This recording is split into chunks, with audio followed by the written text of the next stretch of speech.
Itu yang pertama tuh tes wawasan kebangsaan. Jadi Iya, tes wawasan iya, kebangsaan. itu UTWK, Bu ya? Oh, iya, ternyata tidak di KPK saja, Sobat Peradilan, yang ada tes wawasan kebangsaan. ASN pun harus TWK, ini harus lolos. Berarti ini starting point yang sangat penting ini, Sobat Peradilan, TWK ini. Hal yang menyenangkan hati banyak sekali, bahkan kalau kita bermimpi. Sekarang ganti baju agar menarik hati, ayo kita mencari teman.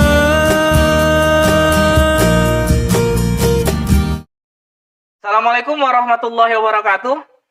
Bertemu lagi dengan kami Sobat Peradilan dalam OPA Balai, obrolan podcast asik Pengadilan Agama Pangkalan Balai. Pada edisi kali ini, kita akan ngobrol asik dan ngobrol santai bersama 3 hakim muda yang bertugas di Pengadilan Agama Pangkalan Balai terkait tip dan trik lulus tes hakim di Indonesia. Baiklah Sobat Peradilan, langsung saja saya akan memperkenalkan saya selaku host Ahmad Fikri Oslami, Wakil Ketua Pengadilan Agama Pangkalan Balai. Di hadapan saya ini sudah hadir 3 orang hakim muda yang akan saya kenalkan satu persatu. Yang pertama adalah Bapak Iman Herlambang Syafruddin SHI MH, kelahiran Sukabumi 27 Januari 1991, riwayat pendidikan TMI Darussalam Sindang Sari Kersamanah Garut, S1 Ilmu Syariah UIN Sunan Ampel Surabaya, S2 Ilmu Hukum UIN Universitas Islam Nusantara Bandung. Ya, selamat datang Pak Iman di OPA Balai. Ya, bagaimana keadaannya Pak? Sehat? Alhamdulillah sehat Pak. Ya, alhamdulillah sehat Pak ya. Ya, selanjutnya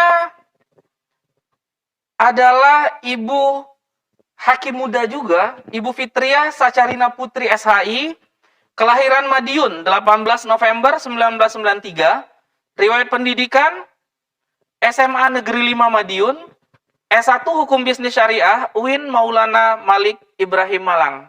Selamat datang Ibu di OPA Balai. Ya, bagaimana keadaannya Bu hari ini? alhamdulillah sehat. Ya, alhamdulillah sehat di tengah pandemi yang melanda negeri kita ya, Bu ya. Ya, selanjutnya narasumber kita yang ketiga ialah Bapak Rivaldi Fahlevi SH, kelahiran Tangerang 19 Oktober 1994, riwayat pendidikan Madrasah Aliyah Manaratul Islam, S1 Hukum Syariah, UIN Syarif Hidayatullah Jakarta. Ya, selamat datang juga Bapak di OPA Balai. Selamat Ya. datang juga. Sehat juga Pak ya hari ini? Sehat, alhamdulillah sehat walafiat. Alhamdulillah sehat. Ya, baiklah Sobat Peradilan, karena acara ini sudah menerapkan protokol kesehatan dengan mencuci tangan, kemudian semua peralatan ini juga sudah didisinfektan sebelumnya, dan juga kami juga menjaga jarak, maka izinkan kami untuk mempermudah podcast kita agar izinkan kami untuk melepas maskernya. Ya, boleh?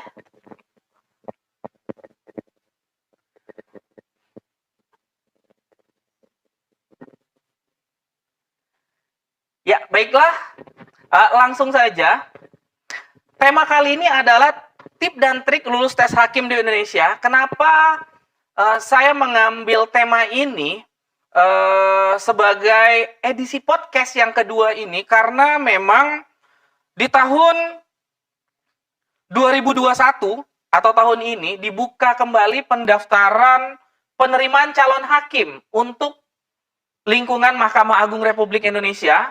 Setelah lebih kurang 3 tahun tidak ada penerimaan di tahun 2017 terakhir, dan inilah anak-anak muda yang terpilih ya dari seluruh Indonesia, dari ribuan pelamar calon hakim terpilihlah lebih kurang 1.500 untuk menjadi calon hakim di 3 lingkungan peradilan, dan khususnya lingkungan peradilan agama ada sekitar 480.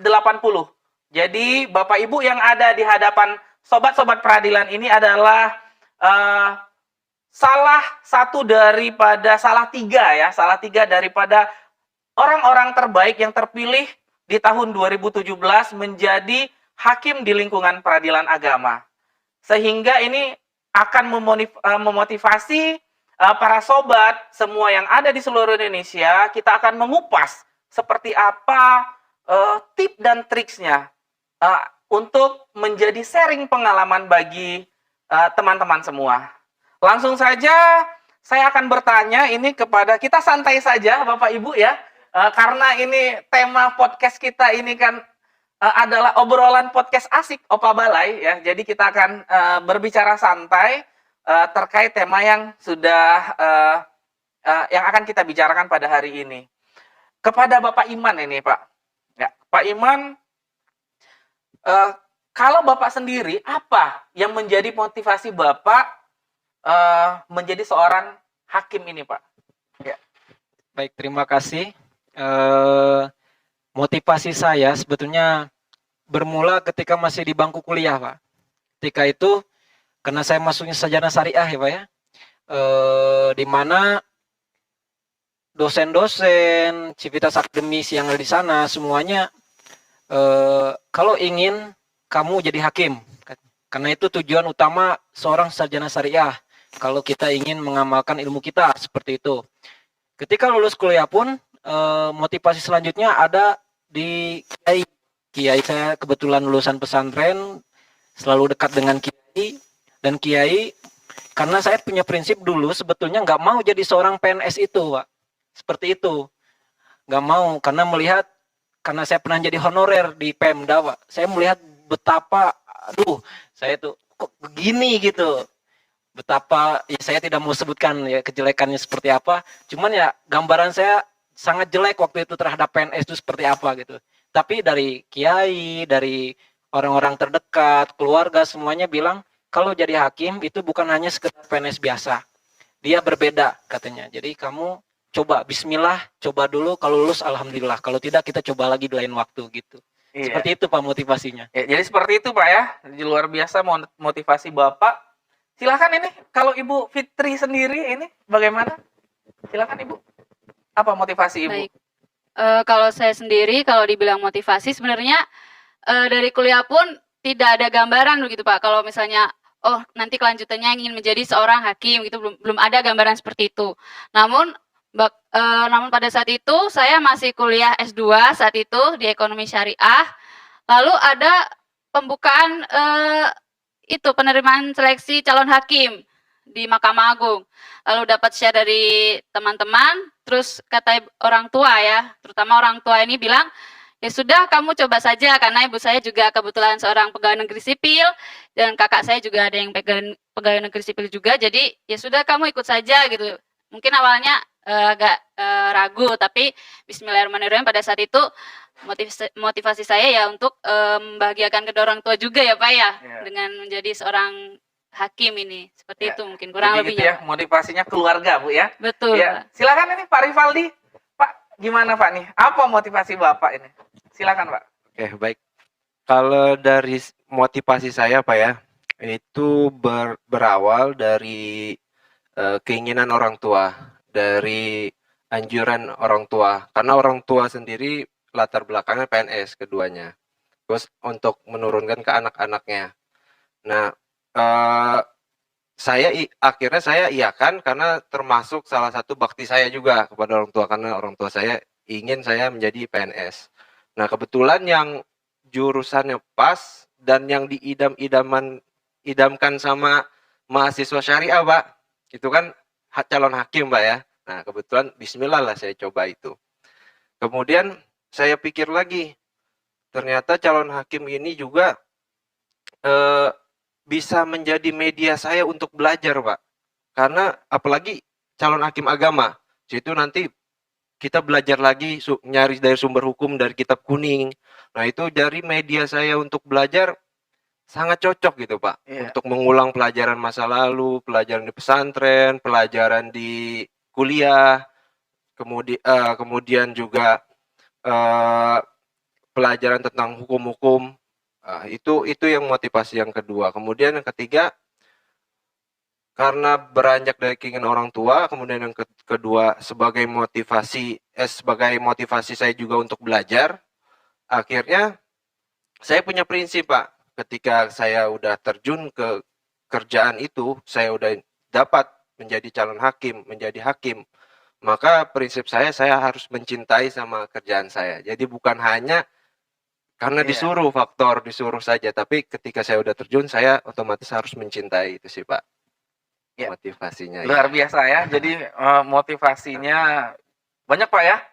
Karena memang impian tertinggi sarjana hukum dan sarjana syariah itu yang menjadi seorang hakim ya, begitu ya Pak ya. Ya. Selanjutnya mungkin kembali ke Pak Rivaldi lagi saja lah. Kalau Bapak sendiri tahu informasi Pak, oh ini ada penerimaan ini calon hakim, itu dari mana Pak awalnya? Nah, untuk informasi ada lowongan penerimaan calon hakim, kebetulan sama juga Pak, dari orang tua sendiri yang ngasih tahu kabar-kabar itu. Karena waktu itu saya lagi belajar di Jawa Timur Pak, di Pare, nah, di kampung Inggris itu. Ya. Lagi belajar bahasa Inggris atau Iya. belajar untuk tes hakim nih Pak? Sambil belajar bahasa Inggris tapi sambil jalan-jalan Pak. Oh, sambil jalan-jalan. Sambil jalan-jalan. Oke. Karena waktu itu lagi kesempatan lagi nganggur juga Pak, lagi sambil cari kerjaan juga. Akhirnya termasuk sebuah tempat pelarian juga Pak di situ, sambil belajar, sambil jalan, sambil nyari lowongan. Nah, orang tua akhirnya ngasih tahu kabar itu. Memang Iya. sudah banyak dari di grup, cuman kan saya orangnya kurang tapi aktif Pak ya dalam Iya. di ini. Jadi intinya Dari Bapak orang tua. tahu informasi itu berarti dari orang tua Dari begitu orang Pak ya? tua. Langsung Pada waktu ditelepon itu, Pak iya. waktu itu. Oke, terima kasih Pak. Ibu Fitri dari mana Ibu dulu Bu? Tahu informasi itu Bu? Kalau saya sendiri dulu tahu dari informasi kebetulan dari grup misalnya teman kan dari grup fakultas syariah dulu kampus itu saling share lah ini ada lowongan ini. Nah itu saya teruskan lagi ke keluarga saya minta pendapat kan karena saya juga berpikir gelar saya juga sarjana hukum Islam di mana memang sarjana hukum Islam sendiri kan bagusnya di hakim sudah pasnya di situ jadi awal mula memang ya dari share-share grup itu Iya. Pak.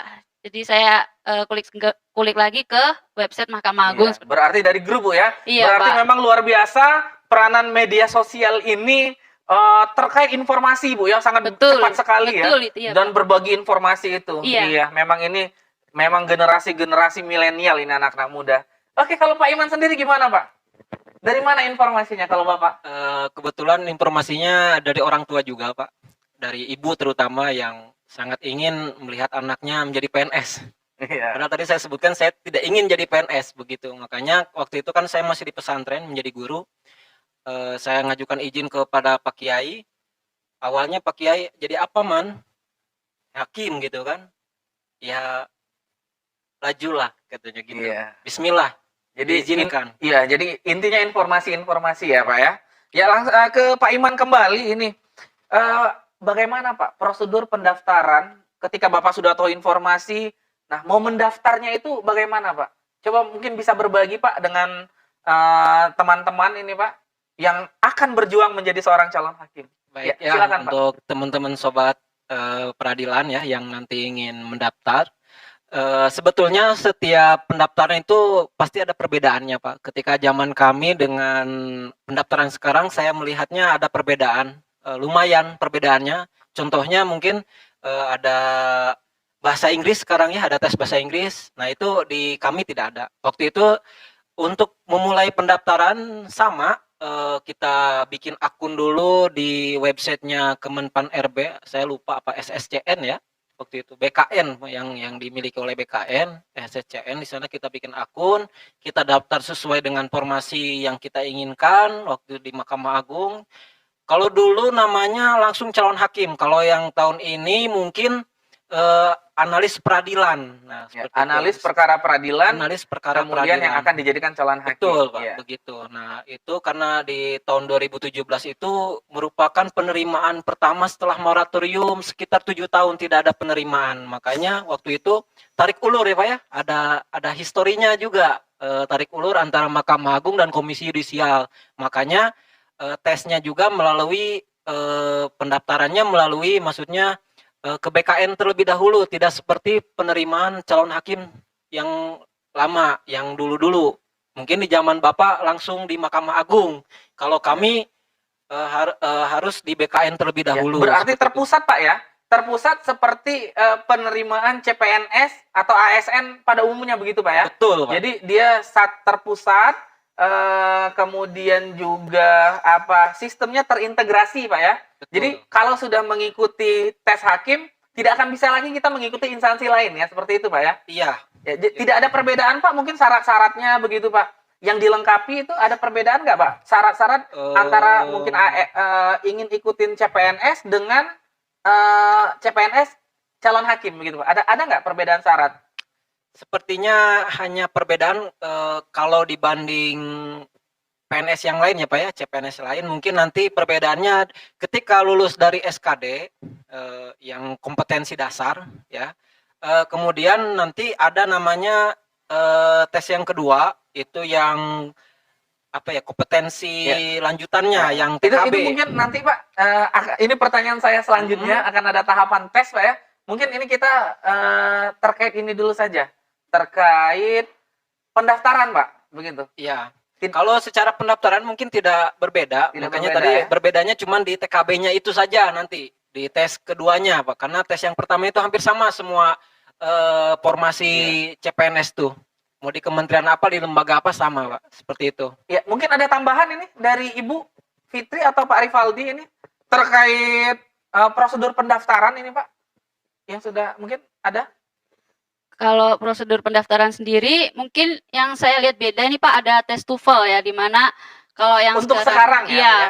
Oke. kalau zaman dulu kan saya tidak pakai skor TOEFL. Kalau sekarang dilampirkan skor TOEFL minimal 450 kalau tidak salah ya, kalau saya tidak salah ya. Seperti itu. Jadi mungkin kalau untuk berkas-berkas lainnya seperti ijazah ataupun akreditasi itu mungkin sama dan ya? juga diuploadnya mungkin sama di SSCN BKN juga seperti Jadi, itu. tapi pada intinya syarat menjadi seorang hakim itu harus S1 sarjana syariah atau sarjana hukum Bu ya? Iya. Itu mutlak ya, Itu nggak bisa memang sarjana mutlak. teknik atau sarjana ekonomi ya? Tidak Pak, Oke, seperti itu ya. jadi ini ya intinya di sana ya. Dan semua persyaratan itu tidak ada perbedaan. Tetapi memang sobat peradilan tahun ini ada perbedaan itu ada harus melampirkan tes TOEFL begitu ya, yang tidak ada pada sebelumnya. Mungkin Pak Rivaldi ada tambahan Pak? Atau yang udah dijelaskan Pak Iman ya kurang lebih seperti itu Pak. Memang sama aja pada intinya Iya. kayak seperti CPNS yang lainnya Iya. sama. Cuma yang membedakan paling kan kita ada seleksi berkas dulu Pak ya, Iya. administrasi. Disuruh upload dulu tuh semua kelengkapannya ijazah, nanti di situ dilihat ijazahnya yang tadi Pak bilang, Pak Fikri bilang.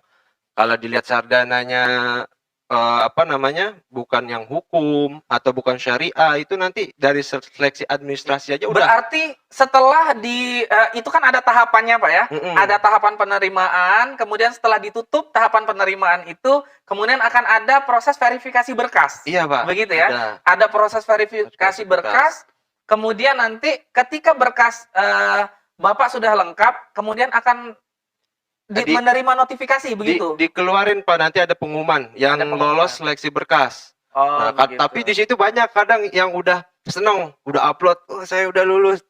Tahu-tahunya itu cuman baru seleksi berkas. Iya. Gitu Pak. Nanti ada teman saya yang jurusan. Tapi setelah seleksi berkas ada lagi Pak proses selanjutnya? Nah, itu pas udah seleksi berkas baru dia berhak ngikut ke tahap yang Tes. TKD, Tes tesnya. tertulis. Oh, begitu. Tes Berarti komputernya. ya, berarti setelah upload berkas, kemudian akan diverifikasi Kasih. sama panitia, kemudian nanti akan diumumkan. Diumumkan. Ya. Nah, ini ada nggak mungkin ya pengalaman mungkin di antara teman-teman Bapak Ibu ini, dia sudah mengupload berkas dan merasa yakin sebenarnya berkasnya sudah lengkap, tetapi tidak lulus dalam verifikasi tersebut. Mungkin ada nggak? Ada di antara rekan Bapak Ibu? Ada? Bapak ada? Oke, ada, ya, Pak. silakan Pak. Teman saya waktu itu kebetulan sama juga jurusannya sarjana hukum syariah juga, daftarnya di pengadilan untuk bidang pengadilan agama, tapi dia ternyata pas itu tidak lulus. Tidak lulus. Iya, saya Nah, tidak tahu lah itu. Ya, tidak lulusnya itu ada di panitianya itu apakah memberikan informasi tentang ketidaklulusan atau kita tidak punya akses Pak informasi kenapa kita tidak lulus begitu? Cuma ini Pak, nama dia tidak ada di. Namanya tidak muncul. Tidak muncul di daftar yang lulus itu. Daftar yang lulus. Mm, Begitu. Tapi tidak tahu Pak ya, apa Tidak berkas tahu. apa yang kurang itu tidak tahu Tidak ya. tahu mungkin apa Iya. fotokopi KTP-nya atau padahal ijazahnya udah sesuai Pak gitu. Ya. Cuman Berarti intinya memang kita harus mengupload berkas-berkas itu harus sesuai dengan petunjuk yang sudah ditentukan oleh panitia seleksi begitu ya Pak ya. harus lebih Iya, teliti harus lagi, lebih Pak. teliti dibaca. Jadi sobat peradilan harus dibaca bagaimana syarat-syarat yang harus diupload, standar-standar dokumen yang harus diupload begitu. Ya, selanjutnya ke Pak Iman kembali nih Pak. Sekarang tahapan tes Pak. Setelah pendaftaran, verifikasi berkas, kemudian muncul nama-nama Pak ya. Kemudian akhirnya ke tahapan tes Pak. Nah, tes yang pertama kali Pak yang harus dihadapi itu apa itu Pak? Nama tesnya TKD, Pak. Itu tes kompetensi dasar. Itu semua yang terdaftar lulus dari seleksi berkas itu berhak mengikuti tes kompetensi dasar tersebut di kantor BKN atau kantor yang ditunjuk sesuai dengan pilihannya waktu mendaftar. Nah, Ya. saya kurang tahu. Mungkin untuk saya yang potong sekarang. sedikit Pak. Tesnya berarti online ya? Online. Nah, Tidak ini- ada lagi tes tertulis. Nah, gitu ini ya? yang saya tidak tahu ya karena Nah, ketika pengalaman ketika Bapak. tahun 2017 dia tidak online, Pak. Kami datang ke lokasi tes yaitu kalau saya kebetulan di BKN Bandung, itu dekat flyover Pasopati itu. Saya memilih tempat di sana karena kebetulan domisili waktu itu masih di Kabupaten Garut seperti itu. Jadi di sana untuk tes TKD kebetulan 1 hari waktu itu mengerjakan tes sesuai dengan nomor urutan karena nanti ada nomor kita ada jadwalnya jam berapa sesi berapa Ya, gitu, Pak. berarti tes itu komputerisasi begitu ya Pak ya? Komputerisasi. Tapi tidak Begitu. online, Pak. Ya, pertama kali adalah tes TKD, tes kompetensi dasar. Begitu Pak. Tes kompetensi dasar ini ada limit waktunya nggak Pak? Kalau enggak salah saya lupa lagi apa 1 jam Oh, setengah berarti ya. ada limit waktu Ada ya? limit waktu dan itu Ada- hasilnya real time. Jadi ketika kita betul menjawab satu soal itu langsung keluar poinnya Pak, bisa dilihat di layar di luar seperti itu. Jadi ketika kita keluar selesai kita bisa melihat hasilnya kita lulus apa tidak gitu karena waktu Oh. itu pakai passing grade. Iya. Masing-masing penilaian itu ada 3 materi. Nah, berarti ketika tes kompetensi dasar itu langsung hasilnya real gitu. Real keluar time, Pak. keluar nilai begitu ya, Pak ya. Nah, untuk mungkin ke Bu Fitri nih selanjutnya. Bu Fitri, tes kompetensi dasar ini apa, Bu? Mungkin contoh-contoh soal, Bu. Gambaran soalnya seperti apa, Bu? Jadi kalau tes kompetensi dasar sendiri dibagi jadi tiga lagi, yaitu yang pertama tuh tes wawasan kebangsaan. Jadi Iya, tes wawasan Iya, kebangsaan. UTWK, Bu ya? Oh, iya, ternyata tidak di KPK saja, Sobat Peradilan, yang ada tes wawasan kebangsaan. ASN pun harus TWK, ini harus lolos. Berarti ini starting point yang sangat penting ini, Sobat Peradilan, TWK ini. Ya, silakan dilanjutkan, Bu. ya itu TWK sendiri ya sudah tahu ya mengenai pengetahuan kita akan sejarah Indonesia ataupun yang lainnya. Kalau yang ada lagi TIU, itu saya lupa kepanjangannya. Oh Bu. ya, tes intelijensia Intelijensi umum. umum, ya. Oke. Itu kadang ada matematikanya, ada perhitungannya seperti itu. Ada lagi, iya logika juga ada. Oh, berarti matematika begitu, Bu ya? Iya, terus yang Kemudian ketiga, urutan angka ada nggak, Bu? Kalau saya dulu ada misalkan 1, 6, 12 iya gitu. ada Oh, Pak ya, itu di memang TIU, seperti itu. Bu, ya? Iya, di TU itu Iya. tempatnya Pak. Kemudian apa lagi? Kemudian ada lagi TKP.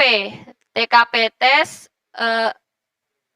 kepribadian, potensi kepribadian. Jadi Oh, tes kompetensi kepribadian. Ya, seperti begitu. itu kurang lebih. Itu berarti di dalam TKB, apa Pak tadi? TKD.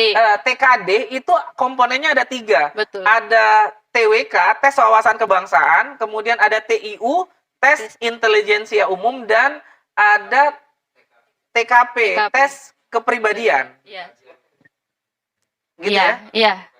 Terkait kepribadian. Mungkin Saya- ini Pak Rivaldi, mungkin bisa menjelaskan Pak yang terkait tes kepribadian. Bagaimana bentuk gambaran soalnya, Pak? Kalau untuk gambaran soalnya itu sebenarnya lebih seperti jadi maksud soal-soal itu bisa menilai dari kepribadian kita, Pak. baik Contohnya atau Pak, mungkin tidak. gimana Pak? Misalnya contohnya, ketika ada orang tua, kadang pertanyaan menjebak nih Pak. Ketika ada orang tua kita yang sakit, kemudian dengan ada, tapi di kerjaan tuh ada kerjaan yang tidak boleh ditinggalkan gitu Pak. Nah, kita harus memilih yang mana, mau mendulukan yang mana nih, antara kita kerjaan dulu atau orang tua dulu nih, gitu, atau kita pulang ninggalin kerjaan, gitu Pak. Jadi bisa dinilai kepribadiannya nih. Iya, berarti gabungan ya, Iya Pak. Bapak Ibu tesnya. Gimana Pak? Iya. Iya, berarti penilaiannya berbeda begitu ya. Ya, jadi begitu sobat peradilan. Jadi itulah komponen-komponen tes yang pertama itu ya, tes TKD itu, tes kompetensi dasar. Kemudian selanjutnya setelah tes kompetensi dasar itu ada tes selanjutnya nggak, Bapak Ibu? Ada, Pak. Ada ya? Ada tahap Ya. selanjutnya juga. Apa itu tes selanjutnya?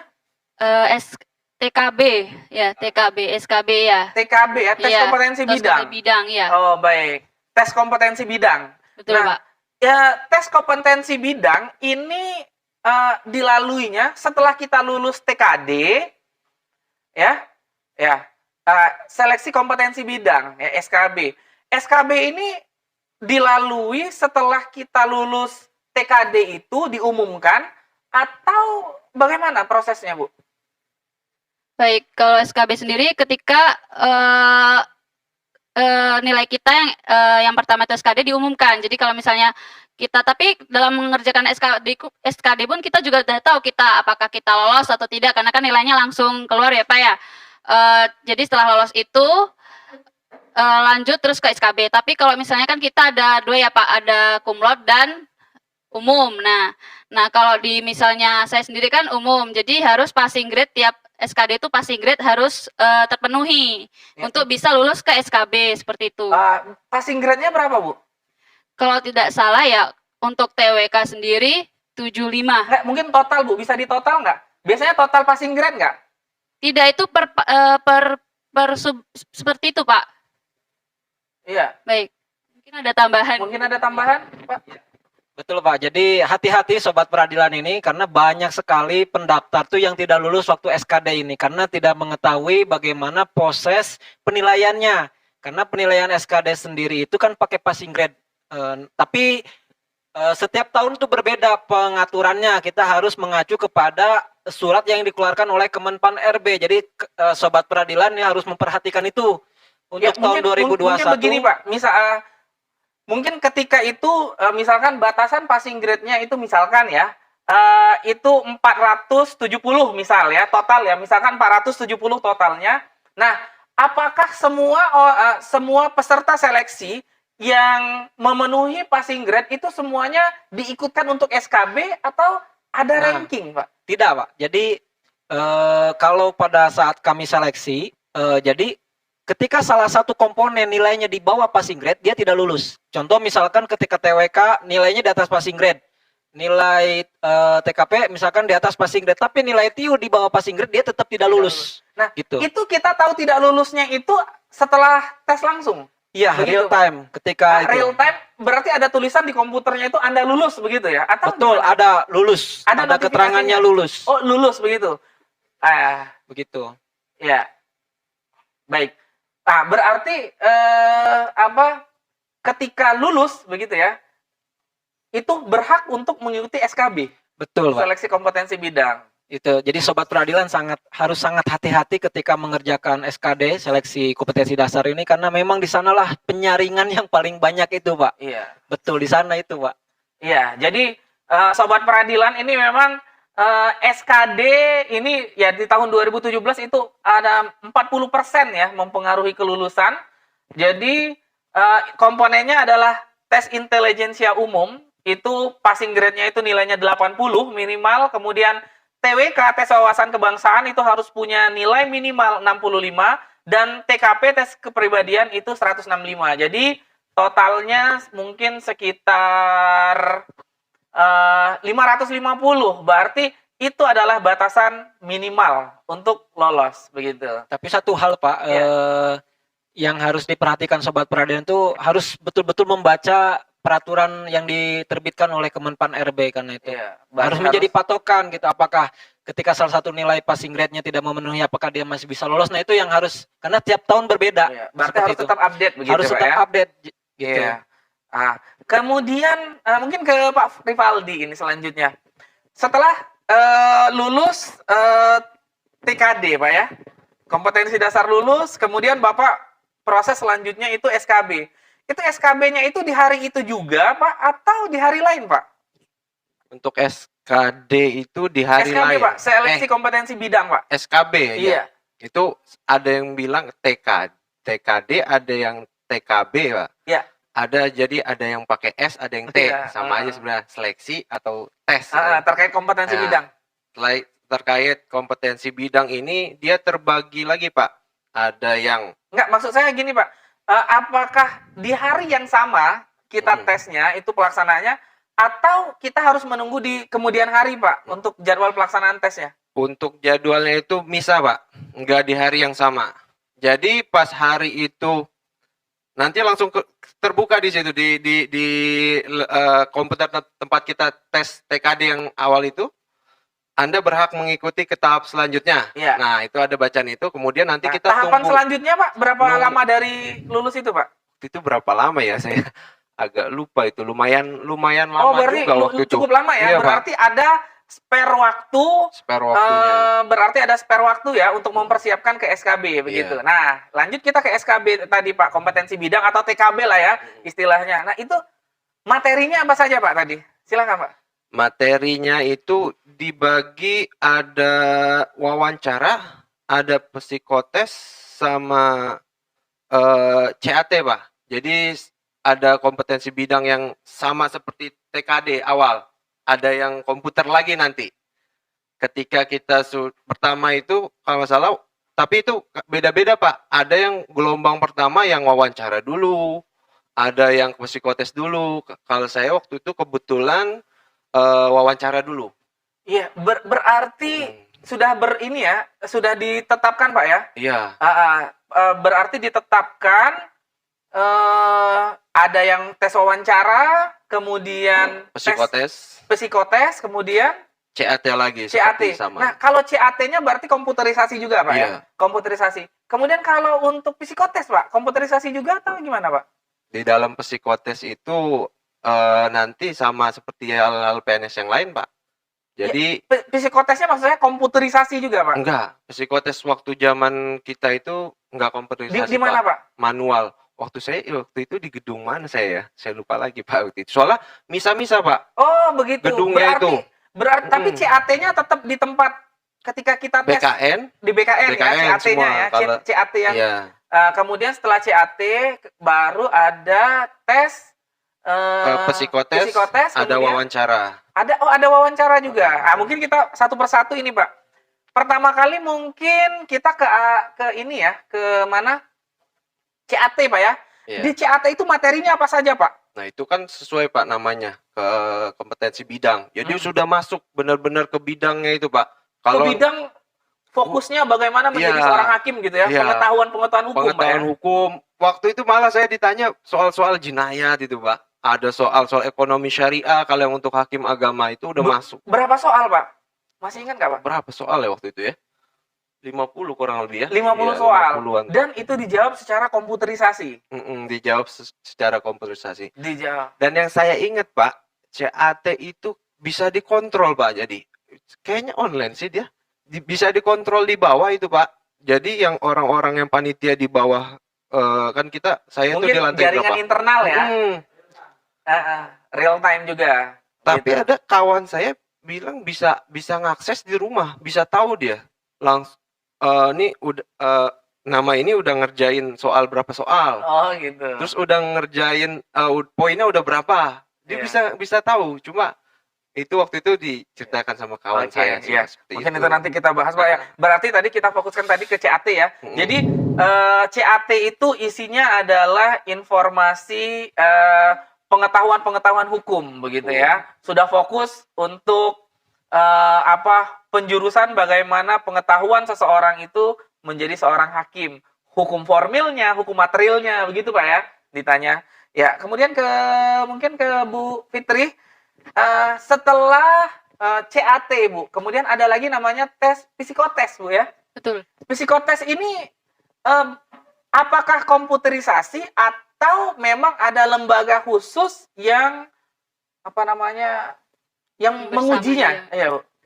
Kebetulan saya dulu tesnya di Surabaya, di BKN Surabaya. Nah, di situ tes wawancara, psikotes, dan juga CAT tadi juga dilaksanakan di situ. Nah, kalau psikotes sendiri eh, bersama dengan lembaga lain. Jadi kita waktu itu yang pertama ada 2 sesi pengerjaan di soal di kertas yang sangat besar waktu itu, kertasnya berisi tentang psikotes kita, maksudnya diisi seperti mengisi ujian Berarti melingkari ada seperti itu itu. ya, ada apa istilah kreplin ada waktu itu? Iya.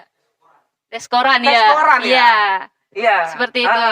Berarti mengisi deret ya? Iya. Oh, begitu. Terus- Kemudian menggambar, begitu Iya, ya? iya, Bu, ya? betul, Oh, menggambar. berarti hampir sama, Sobat Peradilan. Saya juga waktu itu seperti itu. Berarti belum ada perubahan ini terkait psikotes ya? Betul. Berarti intinya psikotes itu tetap dia harus melalui offline ya, Offline, tatap iya. muka, nanti kemudian ada lembaga yang menangani seperti itu ya. Baik, iya. Ya. Kemudian mungkin ke Pak Iman, ini tadi sudah CAT, psikotes, kemudian ada lagi tadi wawancara Pak ya. Nah, ini wawancara ini apa nih Pak?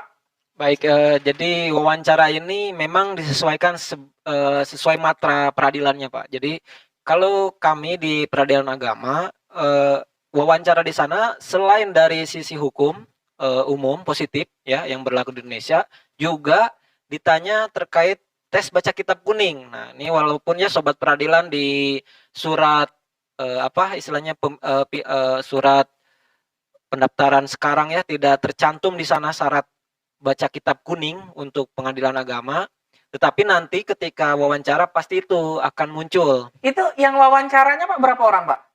Yang wawancaranya kebetulan ketika dulu itu 2 orang Pak dari. Ada 2 orang. Jadi Bapak, Pak Iman ketika itu masuk ke ruangan begitu diwawancarai oleh 2 orang begitu 2 Pak. orang, unsur dari hakim tinggi 1 orang dan dari akademisi 1 orang dosen. Hakim Pak. tinggi dan akademisi. Yang ditanyanya seputar pengetahuan hukum. Pengetahuan hukum, kemudian kadang ditanya juga siapa pejabat Mahkamah Agung, ketua Mahkamah Agung siapa, Dirjen Badilag siapa, ketua Kamar siapa. Seperti itu, Pak. Kadang ditanya juga apa lambang hakim. Oh, Seperti itu, maknanya seperti itu, Pak. Pertanyaan yang tidak terduga. Dan termasuk di dalam wawancara itu khusus untuk hakim-hakim lingkungan peradilan agama itu ada tes membaca kitab. Betul, Pak. Begitu. Jadi persiapkan saja sobat peradilan untuk baca kitab kuningnya karena ini merupakan salah satu syarat wajib ya untuk hakim pengadilan agama. Seperti itu. Nah, kalau Pak Iman sendiri ketika membaca kitab ini, Pak, apa yang diminta oleh penguji waktu itu, Pak? Kitab apa, Pak? Kalau tidak salah kitab Fikih Sunnah waktu itu Bidatul Mujtahid ya, saya lupa. Iya. Antara 2 itu. Tetapi babnya itu tentang bab lamaran waktu itu karena Hitbah, Pak ya. hitbah ya, Hitbah. bab hitbah. Waktu itu saya jelaskan itu 1 paragraf sampai setengah halaman seperti itu. Berarti tidak jauh beda sobat peradilan. Ketika saya juga waktu tahun 2006 ikut tes hakim juga membahas kitab juga ada dan sampai dengan sekarang juga ada, dan memang bukunya kalau tidak Fikih Sunnah atau Bidayatul Mujtahid. Kemudian kalau saya mungkin kalau Pak Iman waktu itu bab hitbah, saya dulu bab talak. Gitu. Saya masih ingat ketika itu diminta bab talak. Kalau Ibu dulu Bu bab apa, Bu? Masih ingat? Saya kalau nggak salah bab nikah, Pak. Bab nikah Iya. ya. Pak Rivaldi? Saya bab nikah spesifiknya mut'ah, Pak. Oh, nikah mut'ah ya. Nafkah Iya. mut'ah Itu disuruh membaca saja oleh penguji, Pak? Atau disuruh juga diminta untuk mengi'rabkan, kemudian menerjemahkan, Pak? paket lengkap, Pak. Oh, pakai lengkap Iya. ya?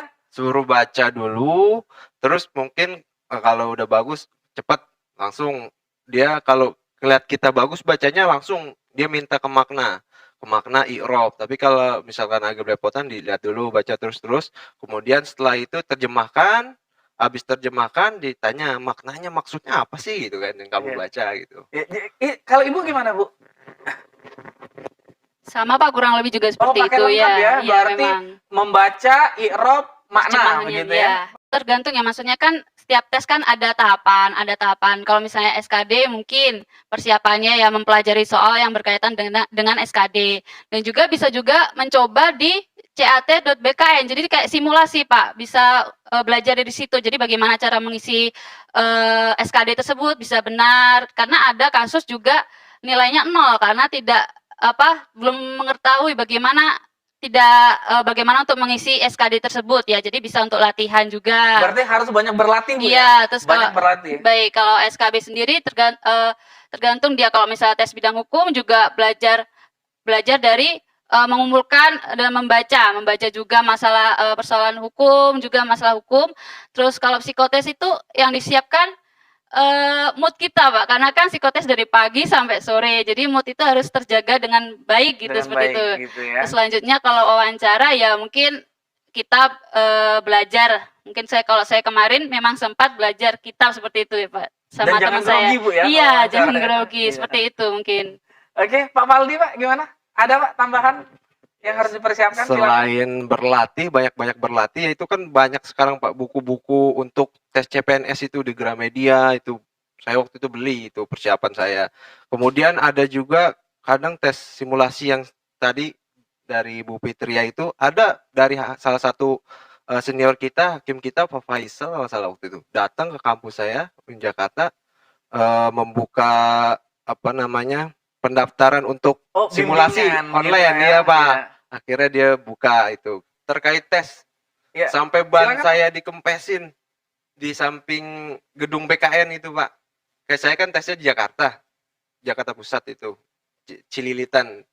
Nah ketika itu, ini untuk sobat peradilan harus yang mau tes CPNS MA itu harus benar-benar dipantengin sosial medianya, kemudian website MA-nya. Kadang ada informasi-informasi ini Pak, dadakan tiba-tiba pas malam jam 12 informasi tes wawancara pindah gedung.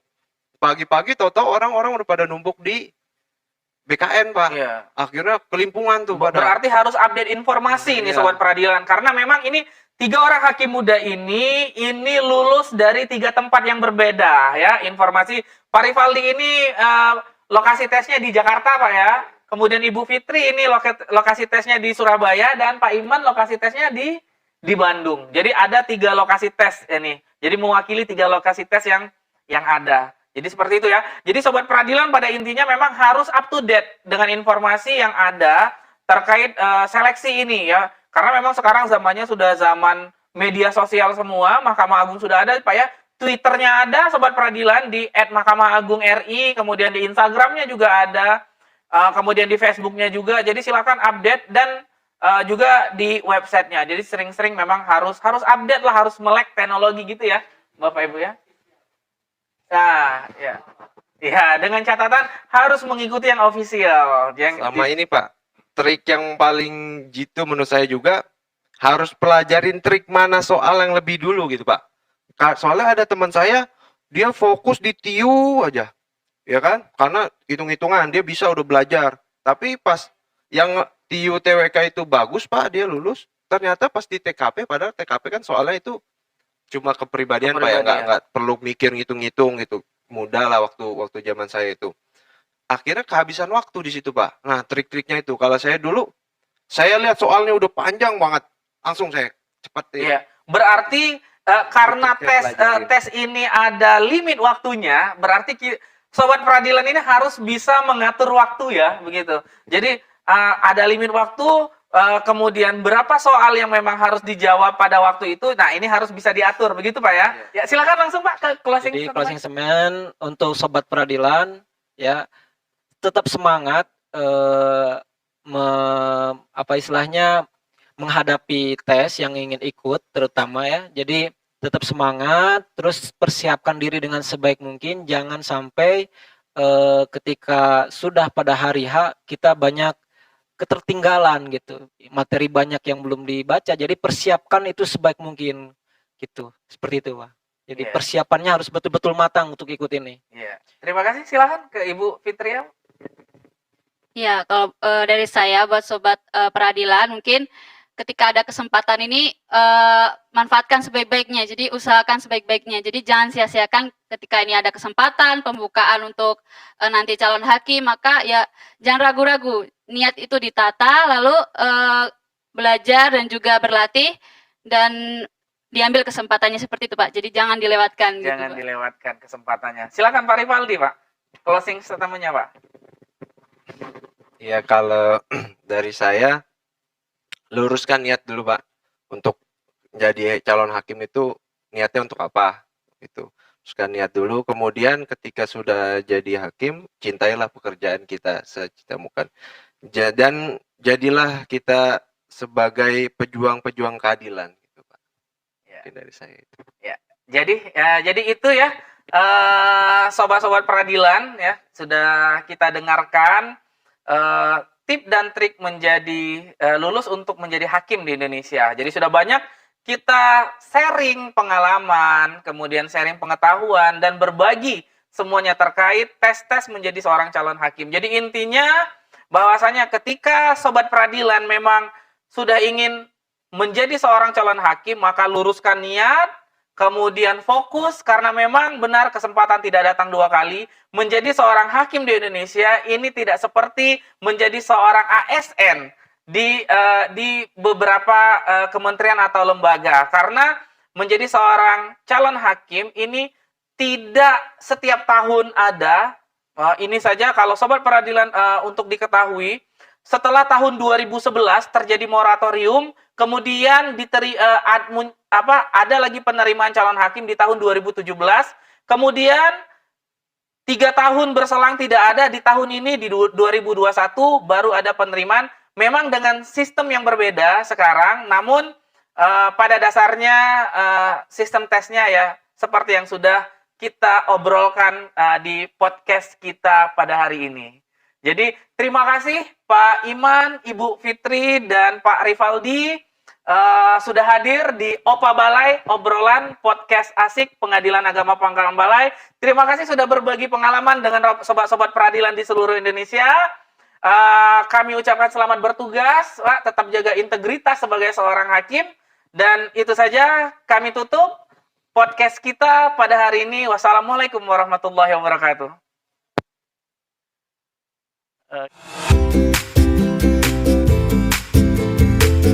Hakim sebagai tumpuan terakhir keadilan di masyarakat. Mari putra-putri terbaik bangsa bergabung bersama kami. Menjadi hakim adalah sebuah pilihan. Kami tunggu sobat-sobat peradilan bergabung menjadi keluarga besar Mahkamah Agung Republik Indonesia.